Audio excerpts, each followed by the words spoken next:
Hello friends, hope you are doing great. और cyber security overview part 2 में आप सभी का स्वागत है। और मेरा नाम अभिषेक स्वामी है और आप देख रहे हैं सिक्योरिटी विजन चैनल। जैसा कि हमने पहले फर्स्ट पार्ट में देखा था कि साइबर सिक्योरिटी क्या होता है और उसकी कैसी फंक्शनैलिटी होती है, कॉरपोरेट नेटवर्क और कॉरपोरेट वर्ल्ड में उसका कैसे उपयोग होता है, और SIEM वगैरह कैसे काम करता है, कैसे लॉग इंटीग्रेट करता है। जस्ट बेसिक ओवरव्यू देने का मैंने कोशिश किया था उसमें। इस वीडियो में आपको बताऊंगा कि एग्जैक्ट साइबर सिक्योरिटी क्या होता है और इसके प्रकार क्या होते हैं। इसकी टर्मिनोलॉजी को हम समझेंगे, जो कि बहुत इंपॉर्टेंट है आगे के आपको वीडियो समझ में आए और आप साइबर सिक्योरिटी की दुनिया में एक अच्छा कदम रखें, काफ़ी एक्सपर्ट बने। तो उसके लिए बहुत इंपॉर्टेंट है कि आपको साइबर सिक्योरिटी की टर्मिनोलॉजी को समझना बहुत ही ज़रूरी है। चलिए दोस्तों, वीडियो स्टार्ट करते हैं। अगर आपको मेरा वीडियो पसंद आता है तो मैं फिर से आपको रिक्वेस्ट करता हूँ, प्लीज़ प्लीज़ आप सब्सक्राइब कीजिए ताकि मेरा कॉन्फिडेंस बढ़े और मैं आपको आगे ऐसे कई वीडियोस दिखाता रहूं और आपको एक्सप्लेन करता रहूं जितना मेरे से कोशिश होगा। Thank you so much friends. तो साइबर सिक्योरिटी के पहले हमको ये समझना ज़रूरी होगा कि साइबर स्पेस क्या होता है। तो साइबर स्पेस एक ऐसा शब्द है जहां पर अलग अलग ढेर सारे कंप्यूटर्स का ग्रुप होता है, जहां पर सारे कंप्यूटर्स एक दूसरे से कनेक्ट होते हैं। जैसा कि आपने देखा होगा साइबर सिक्योरिटी इंटरनेट पे, वहां पर अगर जाते हो तो जनरली साइबर स्पेस का क्राउड मिलता है, बहुत सारे कंप्यूटर्स एक दूसरे से कनेक्ट रहते हैं। तो ये तो हो गया है कंप्यूटर्स जो आपस में कनेक्ट रहते हैं। वैसे ही कंपनीज में या इंटरनेट में काफ़ी ढेर सारे कंप्यूटर्स होते हैं जो आपस में कनेक्ट रहते हैं और एक दूसरे से डेटा एक्सचेंज करते रहते हैं। इसको साइबर स्पेस कहते हैं। अभी इस साइबर स्पेस को सिक्योरिटी देने के लिए, इसको साइबर स्पेस में हम क्या बेहतर सिक्योरिटी दे सकते हैं, उसके लिए साइबर सिक्योरिटी वर्ड का यूज हुआ। तो हम समझेंगे इसके नीड और इम्पोर्टेंस क्या है। बट साइबर सिक्योरिटी को समझने के लिए बहुत इंपॉर्टेंट है कि आप इसके जो टाइप्स हैं और इसके मेथडोलॉजी हैं और जो इसकी टर्मिनोलॉजी है उसको समझना बहुत ज़रूरी है। तभी हम साइबर सिक्योरिटी के बारे में काफ़ी कुछ समझ में आएगा। तो अगर हम बात करते हैं कि साइबर सिक्योरिटी में की टर्मिनोलॉजीज क्या होती हैं, जैसे मलिशियस कोड होते हैं, उसमें उसकी टर्मिनोलॉजी होती है। तो लेट्स स्टार्ट।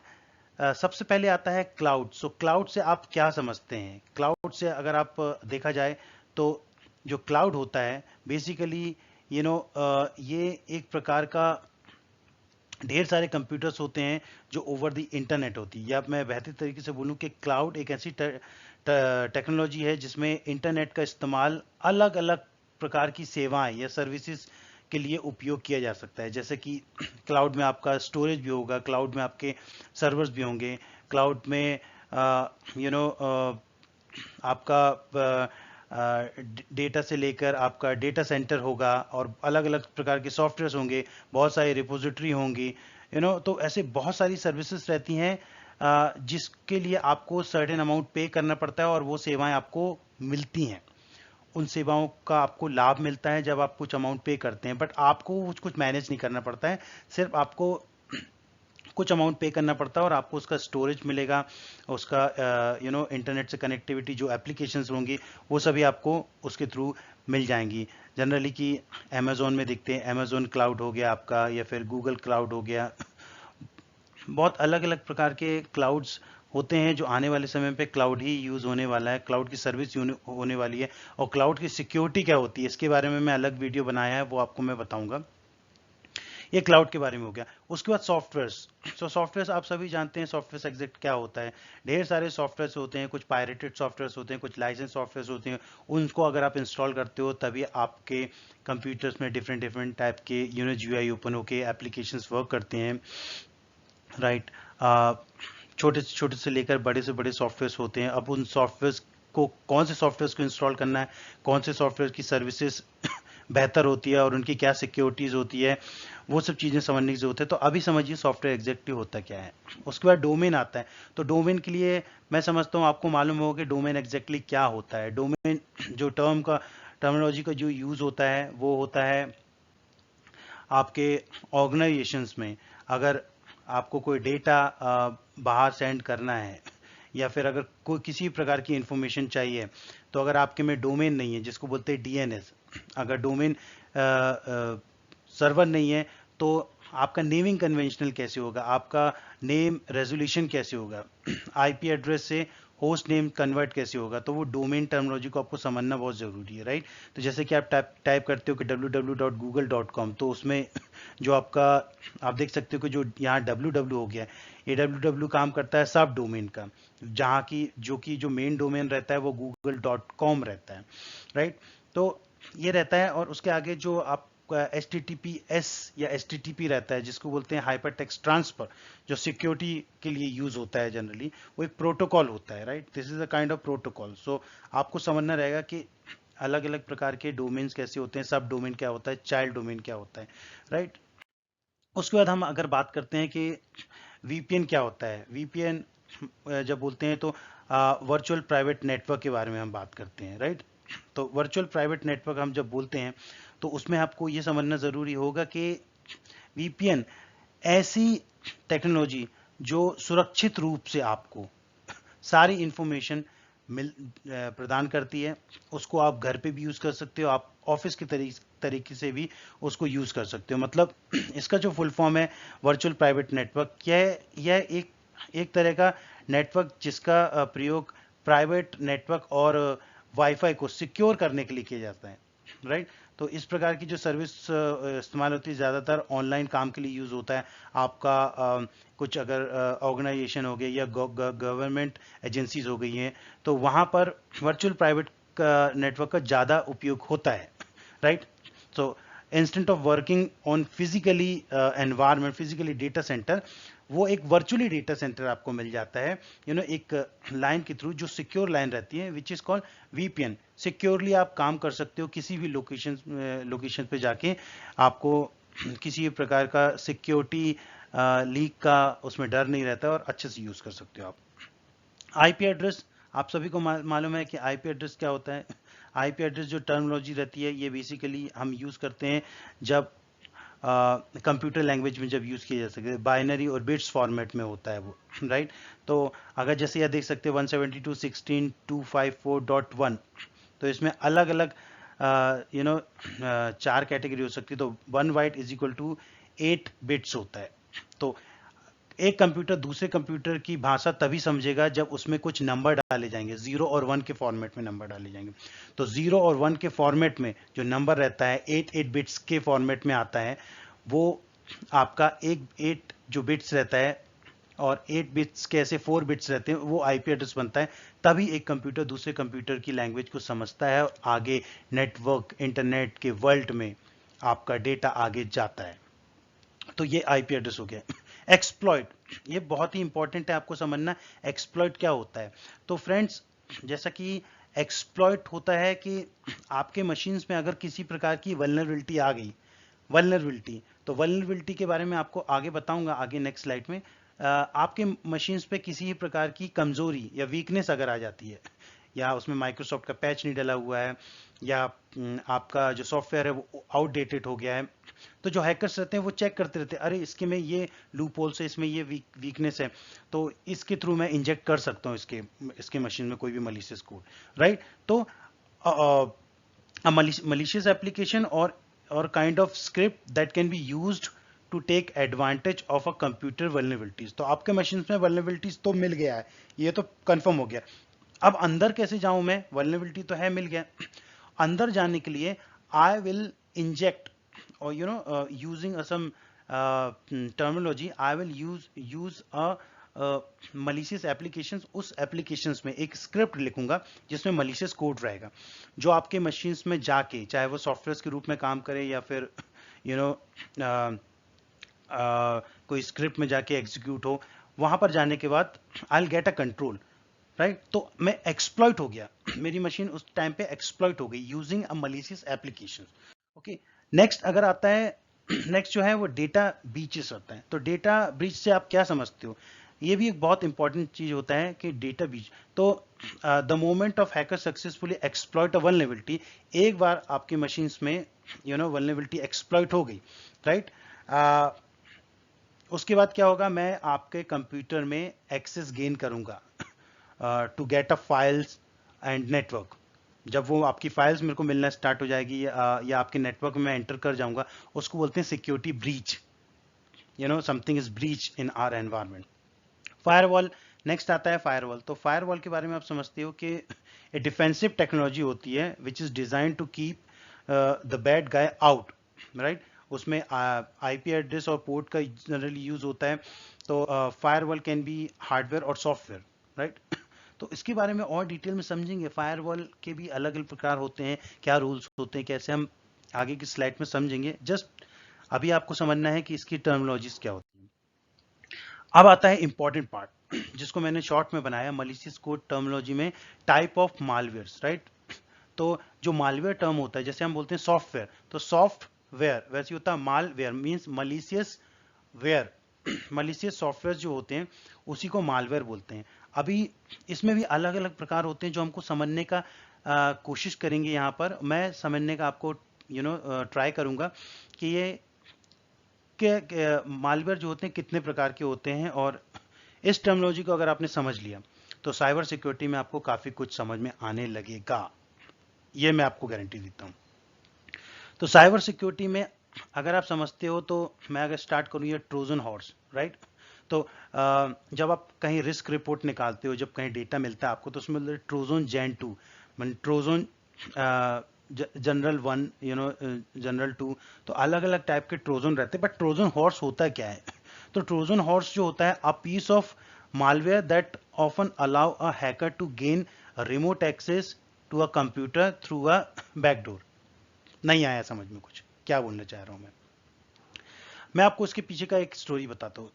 ट्रोजन हॉर्स, तो जो ट्रोजन थे, काफी पुरानी एक स्टोरी है। जो ट्रोजन हुआ करते थे वो क्या करते थे कि अगर उनको किसी किले में या कहीं पर अटैक करना है तो कैसे जाएंगे हम? अगर सामने से जाएंगे तो हमारे ऊपर अटैक हो जाएगा। तो जो हॉर्स रहते थे, हॉर्स के पीछे behind horse, I go to the fort, और उसके बाद हम वहां जाने के बाद अटैक करेंगे। तो चुपचाप से अंदर आने का और डोर ओपन करके एंटर हो जाने का, तो that is called back door entry होती राइट। तो अभी आपको समझ में आएगा होगा ये ट्रोजन हॉर्स जनरली क्या करता है, अगर एक बार एंटर हो गया है आपके कंप्यूटर में एक्सेस लेने के लिए, तो क्या करता है, बैक डोर एंट्री करता है, पीछे के दरवाजे खोलता है आपके बैक साइड में कंप्यूटर में ऐसे एंट्री बनाता है, ताकि आगे से मैं किसी प्रकार की वल्नरेबिलिटी के थ्रू इजिली अपना एक्सेस गेन कर सकूं। राइट। और डिटेल में हम समझने की कोशिश करते हैं इसको। उसके बाद आता है वॉर्म। तो वॉर्म क्या था? वॉर्म भी is a kind of malware होता है, लेकिन ये क्या करता है, ये भी एक मलिशियस कोड होता है, ये भी एक सॉफ्टवेयर होता है जो एक बार आपके मशीन में एंटर करता है तो क्या करता है, रेप्लिकेट करता है। एक से दो, दो से तीन, तीन से चार, चार से पांच, तो itself replicate, get self replicated, right, in order to spread the infection to other connected computer. आपके एनवायरनमेंट में फैलता जाएगा, फैलता जाएगा, फैलता जाएगा, बहुत ज्यादा होते जाता है, राइट। और जितना ज्यादा होते जाएगा उतनी ज्यादा इंफॉर्मेशन आपको मिलेगी, आपके कंप्यूटर हैंग होने लगेंगे, राइट। तो वॉर्म इतना इम्पैक्ट नहीं करता है आपके मशीन्स पे, but other point of view से देखा जाए तो वो रेप्लिकेट करते जा रहा है, काफी बढ़ता जा रहा है आपके मशीन्स पे। छोटे छोटे वॉर्म्स देखते ना आप, कैसे एनवायरनमेंट बढ़ते जाते हैं।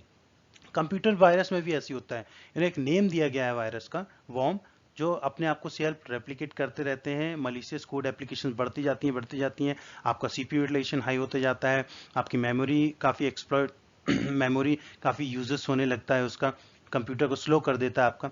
ऐसा कुछ इस प्रकार से वॉर्म के थ्रू होता है। स्पाईवेयर को समझने की कोशिश करते हैं। तो स्पाईवेयर क्या रहता है, यू नो ये क्या करता है, आपके मशीन्स पे हर एक्टिविटीज को मॉनिटर करेगा। मॉनिटर करेगा, एक कलेक्टिंग की स्ट्रोक, आपने क्या की स्ट्रोक दबाया, डेटा हार्वेस्टिंग क्या होता है उसको समझेगा वो, अकाउंट से रिलेटेड इन्फॉर्मेशन, लॉगिंग से रिलेटेड, फाइनेंशियल रिलेटेड इन्फॉर्मेशन, और बहुत सारी ऐसी इन्फॉर्मेशन को वो नोट करता है, वो कलेक्ट करता है उसकी इन्फॉर्मेशन कलेक्ट करना, दैट इज रिकंसिलिएशन, डेटा को करने का काम स्पाईवेयर करता है। अभी एडवेयर समझते हैं। एडवेयर क्या होता है? तो एडवेयर में अगर आप देखोगे, ये एडवेयर भी इज एक काइंड ऑफ सॉफ्टवेयर रहता है जिसको बोलते हैं एडवर्टाइजिंग सॉफ्टवेयर। तो एडवर्टाइजिंग सॉफ्टवेयर क्या होता है, in terms of use to different different type के पॉपअप्स आते रहते हैं आपके मशीन्स पे, आपके मोबाइल पे, कि ये परचेस कर लो, ये ले लो, या अगर ऐसा करोगे तो वैसा हो जाएगा, click here, click in that. वो एडवेयर के थ्रू आता है। Adware is a virus, kind of virus, but इसका इसका प्रकार क्या होता है, ये एडवर्टीजमेंट के थ्रू आता है, पॉपअप देता है हमको, और हमको समझ में आता है कि किसी प्रकार का ये पॉपअप है, और we click on that and it gets enter into your computer. Rootkit को समझते हैं। रूट किट क्या होता है नेक्स्ट? ये अनदर काइंड ऑफ मालवेयर होता है जो साइबर क्रिमिनल साइबर सिक्योरिटी में यूज होता है to take the remote access. तो रूट किट जो रहता है जनरली क्या करता है, आपके कंप्यूटर को किस प्रकार से ये डैमेज करता है। It basically you know making it likely that this type of malware could live on your computer for a long time। काफ़ी लंबे समय के लिए रहते हैं और बहुत सारी इंफॉर्मेशन कलेक्ट करते हैं आपके रजिस्ट्री से लेकर और बहुत सारी इंफॉर्मेशन जब कलेक्ट हो जाती है in order to take the remote access, तो उसको बोलते हैं रूट किट बोलते हैं, राइट। तो ये अलग अलग होते हैं। उसके अलावा होता है की लॉगर होता है। की लॉगर क्या करता है कि एक छोटा सा सॉफ्टवेयर रहता है जिसमें जो कोडिंग लिखी जाती है वो ऐसी रहती है कि आप कुछ भी की प्रेस करते हो, चाहे आप पासवर्ड प्रेस करते हो या फिर कुछ टाइप करते हो, वो ऑटोमेटिकली सब कुछ इंफॉर्मेशन रिकॉर्ड होते जाता है, राइट। की लॉगर होता है। उसके बाद रैंसमवेयर, यहाँ देख रहे हैं आप रैंसमवेयर। तो रैंसमवेयर काफी नोन वायरस है और आप सभी को मालूम होगा कि रैंसमवेयर क्या होता है। रैंसमवेयर, राइट, पैसा दो एंड अपने कंप्यूटर्स को सुरक्षित कर लें। आप अपने कंप्यूटर में काम कर रहे हैं, किसी प्रकार का मेल आया, अटैचमेंट आया, उस पर आपने क्लिक किया, आपका कंप्यूटर लॉक हो गया। लॉक होने के बाद you can see that it is asking to pay some ransom, कुछ इन पैसे मांगता है वो आप पैसे पे करोगे, उसके बाद ही आपका कंप्यूटर अनलॉक होता है, और उसकी भी कोई गारंटी नहीं कि उसके बाद आपका कंप्यूटर अनलॉक होगा या नहीं होगा, राइट। तो रैंसमवेयर के भी अलग अलग प्रकार होते हैं। एक बार आपका आपका मशीन में रैंसमवेयर आ गया तो मतलब आपके कंप्यूटर की जितनी भी फाइल्स रहेंगी वो सारी की सारी फाइल्स लॉक हो जाएंगी। It could be in the dot ransomware और डॉट लॉकी और डॉट क्रिप्टो, ये ऐसे एक्सटेंशन बन जाएंगे जिसका की आपको आपके पास नहीं होता। अगर आप पे करोगे उसके बाद ही वो अनलॉक होता है, दैट गेट डिक्रिप्टेड, तभी आपको समझ में आएगा कि होगा। बट जनरली ये रैंसमवेयर जो रहता है वो मेल के थ्रू आता है, या फिर आपके MS ऑफिस या माइक्रोसॉफ्ट है, माइक्रोसॉफ्ट में कुछ लूप होल्स है, वल्नरेबिलिटीज हैं, राइट। जैसे MBS हो गया, सॉरी SMB हो गया। SMB जो फाइल शेयरिंग के लिए यूज होता है, अगर वो 2.0 के नीचे यूज कर रहे हो, that is already vulnerable, right. तो वहां से आने के चांसेस रहेगा। तो इंश्योर आप किसी भी प्रकार के अटैचमेंट पे क्लिक ना करें, और अपने कंप्यूटर को माइक्रोसॉफ्ट के जितने भी पैचेस रहते हैं उससे फुल पैच रखें। Obviously you need antivirus for that, antivirus रहेगा। सो ये बेसिक चीज़ों का ध्यान रखने से आपके मशीन पर रैंसमवेयर नहीं आता होगा, नहीं आएगा, राइट। तो ये पूरा हमने समझा कि टाइप ऑफ मालवेयर कैसे होते हैं। उसके बाद डीडॉस के बारे में हम समझते हैं। तो डीडॉस जो होता है काफ़ी बड़ा अटैक होता है और इसको समझना बहुत ज़रूरी है। तो डीडॉस का जो नेम होता है ये डिस्ट्रीब्यूटेड डिनाइल ऑफ सर्विस। तो पहले समझते हैं denial of service and then distributed denial of service. तो ये क्या होता है, is the form of cyber attack. ये क्या करता है, इसका एम ही रहता है to make service such as website unusable by flooding, no flooding.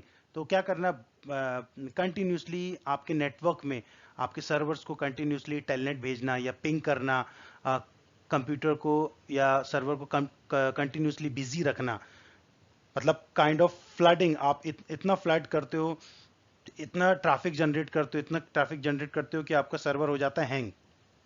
तो जो लेजिटमेट ट्रैफिक रहता है, जो एक्चुअल यूजर उस सर्वर को एक्सेस करना चाहते हैं, उनके लिए वो साइट जो हो जाएगी वो स्लो हो जाएगी और हैंग हो जाएगी। So they won't be able to use your server information, right, in order to run the business. तो ये सब डिफिकल्टीज होती हैं अगर आप ये डॉस कमांड रन करते हैं। डॉस जो सर्वर डिस्ट्रीब्यूटेड जब बात करते हैं तो डिस्ट्रीब्यूटेड मतलब एक ही सर्वर पे अलग अलग जगह से अटैक होता है, डॉस अटैक होता है, तो वो डिस्ट्रीब्यूटेड डिनाइल ऑफ सर्विस में आ जाता है, राइट। सो इट ये इतना फ्लडिंग तैयार करता है कि आपका सर्वर और मशीन पूरा हैंग हो जाता है and you won't be able to any kind of service. So this is called about DDoS. उसके बाद आता है फिशिंग। फिशिंग से क्या समझ में आता है, आप देखते हो ना कभी मछली मछली को हम जब जब फिशिंग करते हैं हम, तो जब जाला रहता है, जाले में हम डालते हैं, वी डू नॉट एक्सपेक्ट कि उसमें कितनी मछलियां आएंगी, लेकिन हम निकालते हैं। कभी कभी हो सकता है कि हमको मछली ना मिले, लेकिन कभी कभी हो सकता है बहुत सारी मछलियां मिल जाएं या कुछ मछलियां मिल जाएं। तो ये होता है फिशिंग अटैक बोलते हैं। जब आपके एनवायरनमेंट में ऐसे मेल्स आते हैं जो using a hand crafted email message design to trick people, आप लोगों को थोड़ा सा ध्यान भटकाने के लिए कुछ ऐसे मेल रहेंगे जो आपको बताएंगे कि ये व्हाट बी कॉल्ड, अगर आप इस पे क्लिक करोगे तो आपको ये you will win that much amount, अगर आप इस पे क्लिक करोगे so that will take you to this link to learn something like that. So ऐसे फिशिंग करवाता है ये, राइट, फिशिंग करवाता है। So this basically hand crafted email message design to trick people into divisions personal or confidential data such as password and bank account information.